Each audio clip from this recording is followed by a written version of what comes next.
일단 우리가 모야모야병이 너무 사실 희귀질환이라고 하지만 너무 흔하고 사실 우리가 한 번씩은 꼭 외래에서 많이 만나게 되기 때문에 우리가 조금 알아야 될 것 같아서 저희 섹션에서 모야모야병 환자들 좀 설명을 드리고자 하고, 환자분들은 사실은 이제 모야모야 진단을 받으면 모든 환자들이 수술에 대한 생각을 가지고 오고 유전병에 대한 동일한 생각을 갖고 오는데 조금 다양한 스펙트럼이 있기 때문에 거기에 대해서 조금 이해를 하고, 하지만 이것들이 또 하나의 큰 흐름의 질환이기 때문에 여기에 대한 수술적인 치료 외에도 여러 가지 노력들이나 최근에 연구들 진행된 내용에 대해서 간단히 소개시켜드리도록 하고자 합니다.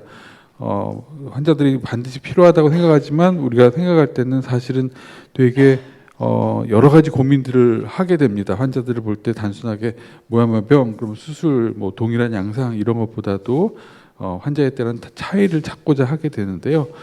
기본적으로 서저리를 하게 되는 것들이 골드 스탠다드고 바이패스 서저리를 먼저 권하게 됩니다. 하지만 모든 사람한테 권하는 것보다는 증상이 있는 사람들에서 권하게 되겠고, CBF, 그러니까 블러드 플로우가 떨어져 있는 사람한테 권하게 되겠습니다. 그리고 또는 콜레터럴 베슬이 막 프레자일해서 잘 터질 것 같은 그런 베슬이 보이게 되는 것들이 소견이 나오면 그때도 역시 적극적으로 수술을 많이 권하게 됩니다. 소아하고 성인은 좀 많이 다른데요. 소아 같은 경우는 저희 신경외과 선생님들이 많이 보고 가신 것처럼 나중에 나이가 들면서 아이들이 크면서 대부분 다 증상이 있기 때문에 아주 간단한 TIA 증상이 조금만 있더라도 프랭크한 베슬 피쳐 보이면 수술하는 데 반해서 성인 같은 경우는 조금 더 그 진행이 반드시 되는 것이 아닌 경우가 많기 때문에 우리가 메디컬 매니지먼트를 일반적으로 하면서 지켜보는 경우들도 상당하고요. 그런 거에 대해서 간단히 설명을 드리면, 일단 첫 번째, 증상이 없는 사람들 또는 이 사람 증상이 혈관, 바스큘라 심텀이 아닌 경우들은 수술을 적극적으로 성인에서는 잘 권하진 않습니다. 증상, non-vascular 심텀은 두통, 어지럼증, 모야모야 환자들이 많이 불안해하기 때문에 앵자이티 이런 것들을 많이 호소하고 있는데 하이퍼퍼퓨전하고 상관이 없습니다.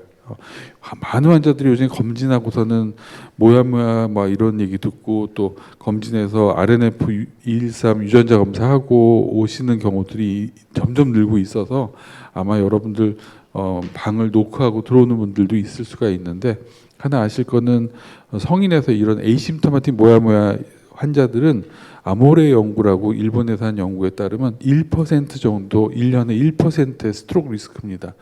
1%가 어느 정도냐면 우리가 엘더리 70세가 넘은 사람들이 0.5%에서 1% 사이의 스트로크 리스크고, PFO 같은 경우가 되게 낮은 스트로크 리스크죠. 1%입니다. 1년에. 따라서 에이심토마틱 모야모야 1%는 상당히 낮은 퍼센트에 따라서 이런 단들에서 수술을 권하는 것들은 일반적으로 잘 권하지는 않습니다. 또 한 가지는 리모트 심토마틱. 환자는 심토마틱이야. 증상이 있었네. 언제? 9살 때. 아, 그렇구나. 당신 나이는 이제 50살인데 우리가 이렇게 이와 같이 바이모달 모야모야 환자들은 10살, 9살 이럴 때 차일드후드 때 언셋이 있고, 또 40에서 50세 때에 증상이 한 번 더 데노보로 증상이 진행되는 두 피크가 있기 때문에 환자가 노크하고 들어오는 환자가 나이가 중년 남자인데 불구하고 증상이 최근 증상이 아니고 과거에 이제 한참 물어보니까 있었다고 하는 이런 리모트 심토마틱 케이스 같은 경우는 아주 엔지오그래픽 파인딩이 모야모야의 전형적인 소견이라도 반드시 수술을 적극적으로 권하는 그런 경우들은, 증상에서 따질 때는 리모트 심토마틱은 에이심토마틱과 더 가깝다고 볼 수가 있겠습니다. 그렇지만 어떤 사람들은 중년에 분명히 생기는 사람도 있습니다. 이 환자 같은 경우는 40대 여자분이었던 것 같은데 TIA로 왔었고, 엔조 파인딩을 보게 되면 이렇게 모야모야 베슬이 뚜렷하게 보이진 않고 에만 스테노시스만 있고, 그래서 이 사람 뭐지? 그런데 그 당시에 찍었던 혈관 벽을 보는 MRI, 베슬 월 MRI 보면 다이아메트가 2mm밖에 안 되게 혈관이 쪼그라져 있고 삥 둘러서 서큘러 이넨스먼트가 되어서, 야, 이거는 모야모야 베슬 같은데 근데 혈관이 쪼그라졌고 이넨스가 되는 건 진행되고 있는 모야모야 같다. 아직 모야모야의 베슬은 안 보였는데 3개월 뒤에 다시 스트로크가 와서 찍어보니까 엔지오는 예상대로 모야모야 베슬이 쭉 데노보로 생기고 있는 걸 볼 수가 있습니다. 이렇게 빠른 시간 내에. 그래서 환자는 퍼피션이 떨어져서 수술까지도 진행하는 이런 경우가 있어서 굉장히 다이나믹하고, 따라서 이렇게 성인에서 생긴 경우에 모야모야 혈관이 뚜렷하지 않았다가도 확 변하면서 나타날 수가 있기 때문에 그런 환자들은 되게 조심하고 우리가 이렇게 변하는지를 봐야 되겠다, 이렇게 봐야 되겠고요. 시간이 지나면서 모야모야 혈관들은 환자는 괜찮다고 그러는데 혈관이 계속 쪼그라집니다. 그래서 저희가 MRI를 몇 년에 한 4년에 후에 또 찍어보고 해보면서 모아서 보면 물론 어떤 약을 실로스타졸 같이 약을 썼을 때 좀 증가되는 다이아메터가 넓어지기도 하지만 대부분 모야모야 환자들은 유전자를 갖고 있는 사람들 혈관 직경이 계속 쪼그라지는 것을 볼 수가 있습니다. 또 한 가지는 우리가 모야모야 병이다 그러면 흔히 막 헤모다이나믹 이렇게 해서 바이패스 서저리 이런 경우도 있지만, 특정 경우에서는 에큐트 스트로크가 있은 경우에는 막 혈전이 날아다니고 이런 것들이 더 위험할 수 있습니다. 우리가 모야모야 병에서 병리학적 소견을 따질 때는 혈관 벽이 얇아지면서 위축이 되고, 그런 소견 말고도 혈관 내에 혈전이 생기는 것도 모야모야 병의 병리 소견 중에 네 번째 병리 소견입니다.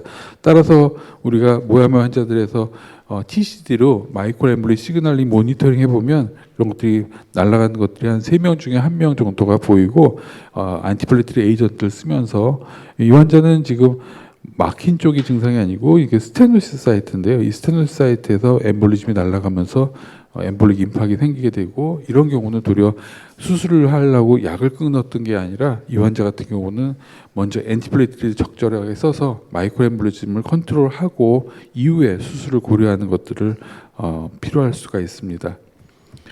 또 어떤 경우는 우리가 모야모야 병이라고 생각했던 경우인데 리버서블 코스가 있는 경우들이 있기 때문에 반드시 이게 프로그레시브하게 그냥 계속 진행되는 게 아니라 리버서블한 코스도 찾아봐야 됩니다. 예를 들면 우리가 예전에 스텐트, 인트라크레니얼 아테로스클레로시스 환자에서 스텐팅 트라이얼을 많이 했는데 그 결론이 뭐였냐면 이상하다. 디스탈 ICA 쪽에 좁아진 사람들한테 스텐트를 넣었더니 젊은 여자들 같은 경우는 막히네. 이거 왜 막히지? 그래서 이제 윙스팬 스텐트 트라이얼 할 때 좀 이상한 서브그룹이 있었습니다. 그 사람들이 바로 이런 모야모야 병이었을 가능성이 있고요. 이 환자는 이렇게 모야모야 베슬이 전형적인 소견은 없었고, T1에서 이렇게 보게 되면 하얀 T1에서 월에 하얀 게 보이는 게 인트라 플락 헤모리지입니다. 플락이 럽처가 됐다는 걸 볼 수가 있죠. 이 환자가 좁아진 부분이 보이고, 베슬 월이 약간 서큘러인데 이거는 익센트릭하게 월의 티크닝이 보이고 있고, 이 환자는 동맥경화증입니다. 혈관은 물론 굉장히 가늘고요. 모야모야 유전자를 갖고 있는 사람이고 굉장히 가늘고, 이 사람한테 스텐트를 넣는 것보다는 약을 쓰는 게 더 좋을 것 같고요. 그래서 이 환자는 메디케이션하고 1년 후에 봤더니 플락이 이제 이넨스가 됐던 게 싹 없어지는 걸 볼 수 있고, 스테노시스 디그리도 좋아져서 이 환자는 수술 이런 거 없이 잘 이렇게 지금까지 지내고 있고, 이와 같이 RNF213 관련된 아이카스, 인트라크레니얼 아테로스클레로시스 케이스도 있으니까 상당히 많이 있습니다. 그런 것들도 조심하시고 어그레시브 메디컬 매니지먼트 인클루딩 스타틴을 고려하셔야 될 것 같고요. 또 RNF213 유전자 변이가 모든 모야모야 병에 있는 건 아니고요. 80%에서 90%만 있고 나머지 10%는 없는데, 그 환자들한테 반드시 여러분들이 잊지 않고 해야 되는 게 타이로이드 오토 안티바디 랩 2가지를 간단히 내보내는 겁니다.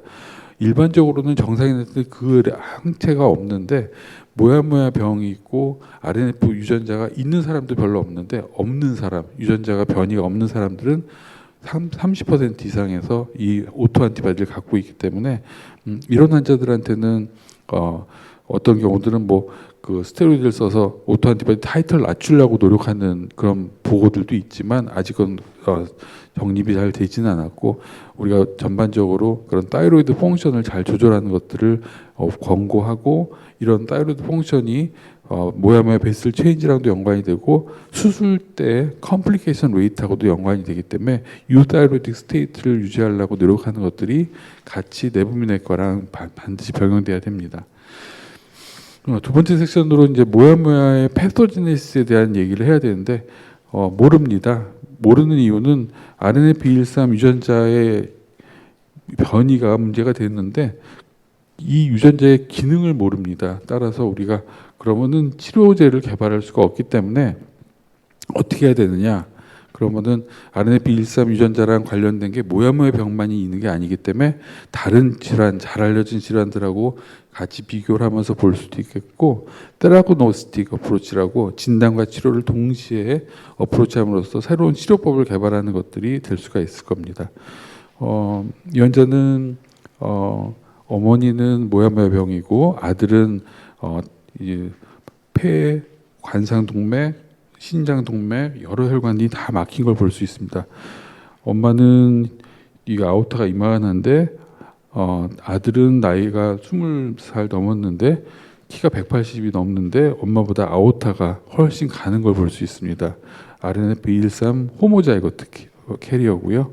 따라서 이와 같이 호모자이거트 같은 경우는 전신성 질환들을 갖고 있는 우리가 RNF213 시스테믹 마스큘로패티라고 하는 그런 범주로 순환기내과에 정말 많이 있습니다. 우리는 모야모야를 신경외과나 신경과에서만 다니지만 호모자이거트 환자들은 대부분 다 그렇고 우리 신경외과 선생님들이 보고하신 논문들에 따르면 특히 이렇게 유전자의 변이가 있고 그 중에서도 호모자이거트가 있는 경우에는 시스테믹 디지가 같이 동반되기 때문에 반드시 굉장히 숨차고 관상동맥 질환 생기고 혈압 올라가고 여러 가지 문제들이 키드니 나빠지고 문제들이 있을 수 있기 때문에 스크리닝을 반드시 하고 이런 사람들 조심해라 이런 얘기들이 있고 침범할 수 있는 부위는 아오르타, 비세랄, 펄모너리 아테리 그리고 전형적으로 말단, 페리페랄 타입의 펄모너리 아테리 스테노시스나 좀 이렇게 스파슴 같이 생기는 이렇게 디퓨즈 스파스틱한 그런 타입의 이제 일반적인 동맥경화증하고 다른 관상동맥 질환이 젊은 여자분들 또는 남자도 젊은 사람들한테 리스펙터 없는 사람한테 생길 때는 이런 것들을 고려를 해야 됩니다. 이 가족들 보면은 엄마 아빠가 다 헤테로자이거트죠. 그러면 나올 수 있는 게 뭐가 나올 수 있을까요? 일단 유전자 없는 거 하나씩 받으면 정상이 자녀가 나올 수 있겠고요. 둘 다 받으면 호모가 나오겠고 한쪽에서 하나씩만 받으면 헤테로가 나오겠죠. 그래서 첫째는 헤테로를 받았습니다. 엄마한테는 유전자 받고 아빠한테는 없는 걸 정상인 걸 받았을 거고 나머지 2명은 호모를 받았죠. 여기서 보면 알겠지만 엄마하고 아빠하고 큰아들까지는 보면은 3명이 헤테로인데 모야모야가 나타나는 사람은 1명밖에 안 나타났는데 반면에 이제 호모를 가진 2사람은 전부 다 혈관들이 쫙 막혀 있는 걸 볼 수 있습니다. 이걸 갖다 쥔도즈 이펙트라고 해서요. 이렇게 호모자이거트를 갖고 있으면 유전자를 세게 받으면 갈수록 거의 다 증상이 나타나고 반면에 헤테로 우리 흔히 보는 모야모야는 아이들이 헤테로를 받았어도 그렇게 증상이 안 나타나는 경우가 상당히 많이 있습니다. 따라서 우리가 일반적으로 호모자이거트가 진짜 드물지만 그 사람들은 78%가 이 유전형 페노타입이 나타나기 때문에 굉장히 많은 환자들이 순환기내과 여러 과를 혈관내과를 다니면서 치료를 받고 있는 사람 중에는 이런 RNF213 유전자가 문제가 있는 경우가 상당히 많이 있다고 보입니다. 이런 사람들한테는 좀 조심해야 되는 게 말씀드린 것처럼 똑같습니다. 스텐트를 넣어버리게 되면 스무스 머슬이 폴리프레션 되면서 안에 들어와서 좁아지기 때문에 스텐팅 같은 거 넣은 다음에 다시 리오클루전 되는 것에 대한 컨선들이 많이 있습니다. 따라서 엔지오플라스티만 하고 끝내는 것들이 어떻겠냐 하는 엑스퍼트 오피니언들도 있는 정도로 보고 있고요. 굉장히 이 디지즈 모디파잉 에이전트가 있으면 또 좋겠다. 왜 뇌먼 수술만 하면 되지만 시스테믹 하면 약들도 좀 있으면 좋겠는데 되게 복잡합니다. 이게 인플라메이션이 아주 로우 그레이드로 크로닉 인플라메이션도 있어 보이고 엔도셀 프로제니티스 셀 이게 혈관을 생성하는 정구 세포가 기능이 이상이 있고 혈관이 생성되는 게 문제가 있고 이런 것들이 되게 복잡한 문제가 있기 때문에 많은 사람들이 스템셀 쪽을 많이 생각을 하고 이런 것들이 왜냐하면 안티인플라메이터리 바소 프로텍션, 진 모듈레이션 같은 것들을 하고 있기 때문에 이런 쪽으로 고민들을 하고 있는데 사실 모야모야에서는 이런 것들을 연구한 바가 없어서 조금 어려움이 있습니다. 하지만 펄머너리 아테리 하이퍼텐션 아까 제가 RNP13 유전자랑 관련된 그런 시스테믹 디지즈 때는 굉장히 많은 연구들이 되어 있습니다. 따라서 줄기세포에서 엑소점을 갖다가 펄머너리 아테리 하이퍼텐션 폐 고혈압증 모델이 잘 정립되어 있거든요. 거기서 했을 때는 증상을 개선되는 효과들이 많이 보고가 되고 있었고요. 따라서 저희 병원의 김덕현 선생님이나 순환기 내과 선생님들하고 같이 연구한 보고에 따르면 우리가 모야모 유전자를 갖고 있는 사람들에서 상당히 많은 사람들이 호모자이거트일 때 펄모너리 아테리 하이퍼텐션 때문에 환자가 젊은 사람들이 막 숨차고 막 트롬보 엠볼리즘 생기고 계속 엔지오플라스티 하고 이런 걸 볼 수가 있고 저희만이 아니라 딴 센터의 보고대에서도 동일한 소견들을 보이고 있어서 이런 펄모너리 아테리 하이퍼텐션이 우리한테 어떤 시사점이 되지 않을까 생각하고 있습니다. 펄모너리 아테리 하이퍼텐션과 모야모야를 같이 보는 이유는 되게 유사해서 그렇습니다. 패솔로지컬하게 정상인데 이게 이 안에 혈관들이 막 증식되면서 인티마로 막 이동돼서 메디아는 얇아지고 인티마가 스무스 머셀이나 이런 하이퍼셀룰라리티로 좁아지는 것들 때문에 이런 소견은 펄모너리 하이퍼텐션과 모야모야에 동일하게 보이는 소견이고 유전적으로도 RNF213 유전자도 동일하게 나오고 파운드 뮤테이션이 나오고 카비올린이나 FXM1 같은 유전자들이 모야모야와 펄모너리 하이퍼텐션에서 동시에 보고되고 있고 이 환자들한테 그 카비올린만이라는 레벨을 측정해 보면 굉장히 낮게 이렇게 또 떨어져 있는 걸 볼 수 있고 펄모너리 아테리 하이퍼텐션도 마찬가지입니다. 이게 레벨이 낮으면 낮을수록 모야모야 병이 더 심한 걸 볼 수가 있습니다. 따라서 우리가 펄모너리 아테리 하이퍼텐션에 쓰고 있는 개발되고 있는 테스트되고 있는 약들이 모야모야 병에서도 좀 적용될 가능성이 있겠다라고 보여서 한번 특히 우리가 마이크로 RNA가 엑소점이 많이 들어있기 때문에 펄모너리 하이퍼텐션과 모야모야에서 동시에 올라가고 떨어진 것들이 어떤 게 있나 확인해 봤더니 바스큘러 리모델링, 인플라메이션, 이뮨, 하이폭식 엔지오제네시스 릴레이트된 마이크로 RNA들이 동일하게 같은 방향으로 움직인 걸 볼 수가 있습니다. 특히 일부 마이크로 RNA는 둘 다 떨어지는 것들을 볼 수 있고 이런 것들이 리플레이스먼트 하면 좋겠다. 혈관에 떨어져 있는 것들 리플레이스하면 좋겠다라고 해서 저희가 모야모야 환자들에서 피를 뽑아서 확인해 봤더니 떨어져 있는 것들이 줄기세포 엑소좀 내에 많이 함유된 것을 확인할 수가 있어서 그걸 줘보자. 그래서 이제 환자의 모야모야 환자의 피를 뽑아서 iPSC를 만들어서 혈관 세포를 만듭니다. 만들어서 이렇게 키워보면 잘 안 자라요. 혈관이 튜브 형성이 돼야 되는데 혈관 형성이 안 되는 걸 볼 수 있고 여기다가 이제 엑소점 치료를 하게 되면 이렇게 쭉 개선이 되는 걸 볼 수가 있습니다. 또 마이그레이션이 스무스 머셀이 마이그레이션이 막 모야모야 환자들의 혈관 세포들은 쫙 증가되는 걸 볼 수 있는데 이걸 치료를 함으로써 이상적으로 비정상적으로 마이그레이션 되는 하이퍼프롤리퍼레이션 되는 스무스 머셀이 정상적으로 떨어지는 것을 볼 수가 있습니다. 따라서 그러면 우리가 모야모야 모델에서 한번 해보자라고 해서 마우스 모델에다가 모야모야로 바이래트럴 아이카스 모델을 만들어서 CBF를 재면서 블러드 플로우를 보게 되면 테일베인에다가 이제 엑소점 치료를 하면 할수록 도즈 디펜던트하게 이렇게 뇌 관류가 올라가고 혈관이 쪼그라지는데 그런 혈관이 쪼그라진 것들이 다이아메트가 좀 커지고 또 이런 MCA하고 ACA 사이에 아나스모즈 사이트를 아테로제네시스라고 그러죠. 그걸 측정해 보면 콜레터럴이 형성이 증가되는 걸 볼 수가 있습니다.